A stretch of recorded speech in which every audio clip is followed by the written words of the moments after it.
Oh, mga garden, halina kayo. Mag-harvest po tayo ng mustasa. Sabi ng aking bubunutin na lang daw.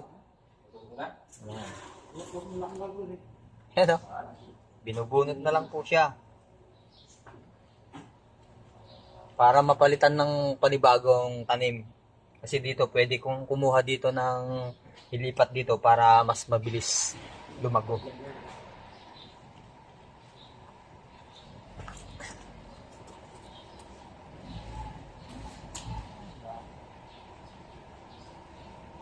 Hindi pala ito unit eh.